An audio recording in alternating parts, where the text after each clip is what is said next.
Welcome back to New Rockstars. I'm Eric Voss, and Marvel Studios just wrapped their panel at D23, and I was there to see it. I just teleported like Nightcrawler back here to the Blue Dungeon to break down all the big announcements. Since Nightcrawler really goes through the Brimstone dimension when he teleports, I actually saw some pretty horrific things that I don't ever want to talk about, so let's break down the news. So the Marvel section of the panel began with an amazing performance of the cast of Rogers the Musical from Hawkeye performing the Captain America theme song, I Can Do This All Day! And the performance was electric. It was such a great way to begin the panel. But let's move on and talk about the new exclusive footage that was shown to the attendees of D23 of Black Panther Wakanda Forever. This footage actually showed Queen Ramonda talking to the UN. We saw some of this in trailer footage, but this time we see some of the delegates of the UN, including Richard Schiff, Toby Ziegler from the West Wing, playing the American delegate who was snapping at Queen Ramonda about like the security dilemma that they're now in. And then there was a French delegate who was complaining about the use of vibranium in weapons of mass destruction, specifically the fact that vibranium cannot be picked up by metal detectors, which is very interesting. I feel like that's going to be like an important plot point either in this movie or in the future of the MCU. But Ramonda snapped back at all of them saying, look,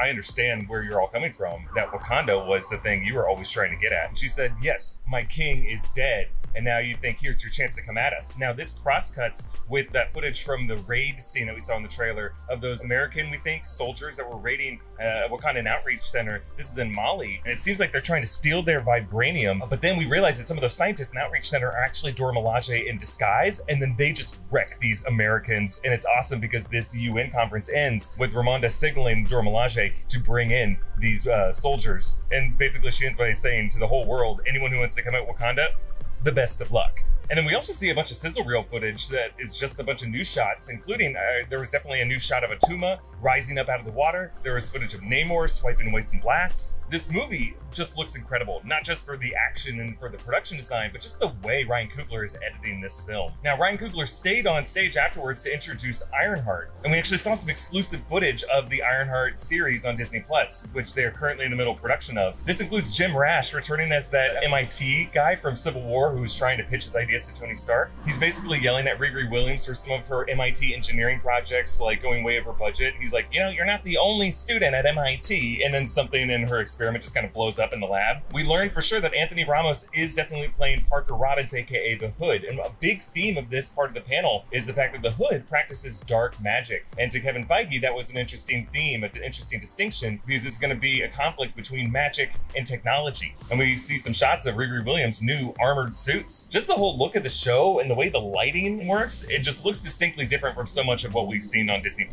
Okay, onto a very, very important part of the panel, Ant-Man the Wasp: Quantumania. Now, there's just a lot of like riffing and goofing around for like the first several minutes, but they showed us some new footage. Now, most of this new footage is pretty much what we saw at Comic-Con. I made another video breaking down a description of that footage, but the big difference here is that the final shot of the trailer goes further, so we get more of this back and forth between Kang and Ant-Man. And after Kang asks, "You're an Avenger, huh? Didn't I kill you before?" They keep going, and Kang says, well, all the Avengers die eventually. And then he tells Scott Lang that something was stolen from him, and that only Ant-Man can help steal it back. So now we learn exactly why Ant-Man needs to be part of this Kang story. It's that Ant-Man is basically the MCU's cleverest thief. It's gonna be another heist plot. It brings up this question of what was stolen from Kang. Maybe we should be asking who was stolen from Kang. My theory is that the thing that was stolen from him is Ravonna Renslayer, who we know is his love, and seemed to be someone kept under the specific variant of He Who Remains domain in the TVA. Maybe Kang needs Ant-Man to help him steal back Ravonna Renslayer. It's really a kidnapping plot. Okay, one of the most exciting parts of the panel was the announcements for Werewolf by Night. This is directed by composer Michael Giacchino. You can see the trailer for this online. It looks incredible. It's gonna be a one-off Halloween special streaming on Disney Plus on October 7th. It's cut together like this cheesy Halloween special in the style of the director Ed Wood or Vincent Price's Halloween specials, where a bunch of people are locked in like an old haunted house, and one of them is revealed to be a werewolf, and they have to suss out which of them is a werewolf, which is really great. It's like Andrew Garfield's favorite game, Werewolf. But of course, Kyle Garcia Bernal is playing Jacob Russell, or Jack Russell, the one who is the werewolf. The whole look of the show with its like glitchy editing, with its black and white imagery, it's just gonna be an amazing thing that I can't wait to break down. Laura Donnelly from the Nevers is also gonna play a role in this story. Okay, then they brought out Don Cheadle to talk about Secret Invasion. And you can also see a trailer for Secret Invasion online right now. That trailer that's on YouTube is basically what was shown at Comic-Con, but the footage that we saw in D23 included this whole opening scene between Rhodey and Fury. They're sitting in a restaurant together, and Rhodey Rhodey has the security detail that Fury's like, how well do you know your security detail? And Rhodey's like, hey, now's not a time to be playing games with like titles. I'm the only friend you have left, Fury. And then Fury says, we are under an invasion right now. And Rhodey's like, oh, I know. He said 15 years ago, the Pentagon brought me in on a secret project because they had been aware of the Skrull invasion this whole time. So fueling some fire to our theories that Fury might actually have been a Skrull this whole time in the MCU. There might actually be a meta angle there. That's why, you know, there was that recasting between Terrence Howard and Don Cheadle. But yeah, this trailer footage looks incredible. Ben Mendelsohn in this situation where a bunch of like lookalikes all kind of surround him. We see Olivia Colman's character. We think it's going to be a modern version of Union Jack, who might be Union Jack's like granddaughter or great-granddaughter from the first Captain America film, kind of like a British version of Nick Fury. We didn't get a release date for Secret Invasion yet. It's going to be sometime spring 2023. Okay, we also got some exciting announcements for Loki Season 2, including that the cast is going to include newcomer Ke Huy Quan, aka Short Round from Temple of Doom, Data from Goonies, and just recently blew all of our minds in Everything Everywhere All at Once. This show is currently in production. Quan is going to be playing, it looks like an archivist or a record keeper for the TVA. The trailer footage opens with like Loki in a creepy, empty TVA headquarters, and he's kind of like glitching around as if someone is screwing with him with like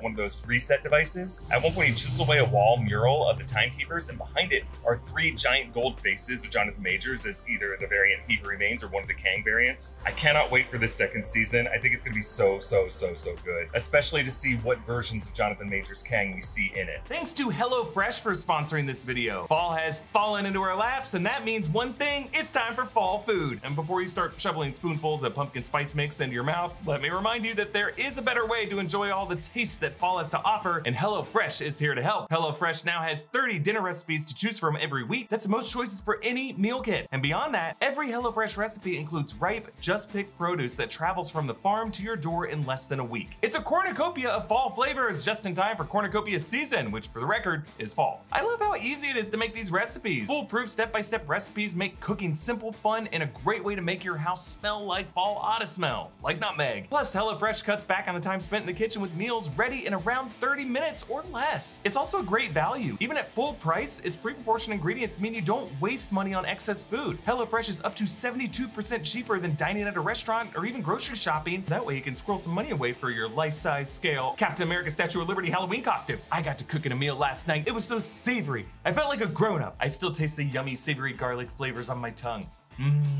So go to HelloFresh.com and use the code ROCKSTARS16 for up to 16 free meals across 7 boxes and 3 surprise gifts. Use the code ROCKSTARS16 for up to 16 free meals across 7 boxes and 3 surprise gifts. Then we got a whole panel for Echo, with Alako Cox playing Maya Lopez, who we saw in Hawkeye. This footage focused mostly on the character of Maya Lopez and her indigenous history, like what the name Echo really means to her, and how her heritage is echoing through the generations. This all looks beautiful. The big reveal, though, is of course that Wilson Fisk is still alive. We see him in the trailer with his eye bandaged over. We also see Maya Lopez battling with the other tracksuits. Now, kind of a brief and slightly disappointing announcement. Kevin Feige did confirm that Matt Shakman is directing the Fantastic Four movie, which is great news. Unfortunately, he didn't make any announcements about who is playing the members of the Fantastic Four or give us any other details about that, which is kind of like, dude, come on. But anyway, Vincent D'Onofrio stayed on stage after the Echo panel because he's like, aren't you going to talk about my show? And then we hear the voice of Charlie Cox saying, don't you mean my show? So yeah, we're talking about Daredevil Born Again now. And they didn't have any footage to show because they haven't begun production yet. They're going to do that next year. But Charlie Cox did talk Kevin Feige into showing a clip of Daredevil in an upcoming episode of She-Hulk, probably a few weeks from now. And this scene is awesome and it is super horny. So Jen Walters in her human form is beside Daredevil with his like golden mask. They're on a rooftop listening in on some goons, or is it henchmen? Because they have this little funny debate about what's the difference between a henchman and a goon. And Daredevil, who clearly is an experienced Daredevil in this world of superhero-dom, vigilantism, says that a henchman does what he does because he really believes in the cause, whereas a goon just does what he does for the paycheck. And then Matt Murdock listens to all the heartbeats and he's able to count how many goons are downstairs. And Jen is like, how are you able to do that? And he's like, I'm counting their heartbeats. And then she's skeptical, so he listens to her heartbeat and it gets really sexy and they almost kiss, but then she like shakes herself out of it. And then he flips down below and says, let me handle this. So yeah, super excited for that episode of She-Hulk. Okay, next we got the cast of Captain America New World Order. That includes, of course, Anthony Mackie playing Sam Wilson, Captain America. Danny Ramirez coming back as Joaquin Torres, I assume gonna be the new Falcon. Carl Lumbly is coming back as Isaiah Bradley.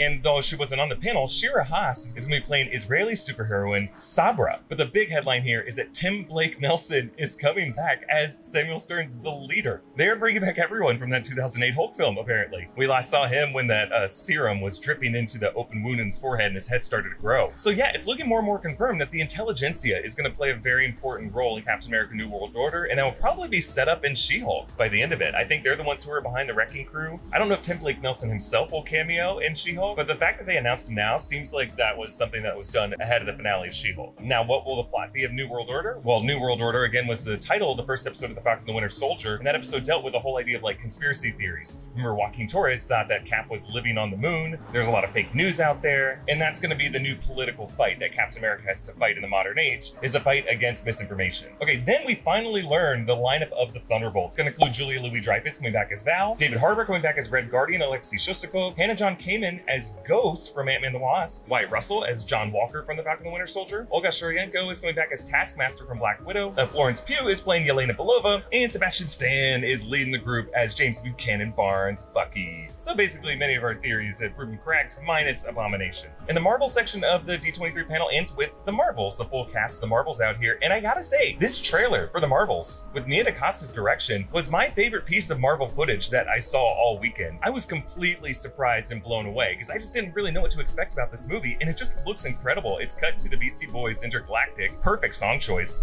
We learn exactly where Kamala Khan went when she traded places with Carol Danvers. It turns out she didn't swap places with Carol Danvers, all three of them are swapping places. So the trailer opens with Monica Rambeau as an astronaut floating outside the Sabre space station with Nick Fury on it. That's probably where he's been in space. Maybe that's the Skrull space station. It kind of looks like a version of the Peak, to be honest. Monica, in her spacesuit, floats toward this glowing blue energy field, and the moment she touches it, that is when she swaps places. And now it's Kamala Khan freaking out inside the spacesuit. She taps on the window and waves at Nick Fury and asks if she can be part of the Avengers. Super funny. We learn where Monica went. Monica swapped places with wherever Carol was. It looks like Monica crashes on this moon with a bunch of Kree warriors. And of course, we know where Carol went. She went into the bedroom of the Khan family. And we see Monica Rambeau and Carol Danvers meeting the Khans. It's all very adorable. And the way the three of these women work together, it's just so cool to see how they work together. We see a bit of stretchy action coming from Kamala. At one point, Kamala meets the Flurkin Goose as Goose devours someone, and then Kamala freaks out scared. Zawe Ashton is playing a mysterious villain who carries a hammer-headed staff. I have so many questions about this, and I just can't wait till everyone can see this trailer so that we can break it down properly. But other than that, a bit of a bummer. No announcements about the Fantastic Four casting, about the X-Men. They didn't really fill in those titles that were left blank on the Phase 6 calendar, which just leaves us more time for speculation. Oh well. So which of these announcements are you most excited for? Follow me on TikTok, Instagram, and Twitter at EAVoss. Subscribe to New Rockstars for breakdowns of everything you love. Thanks for watching. Bye.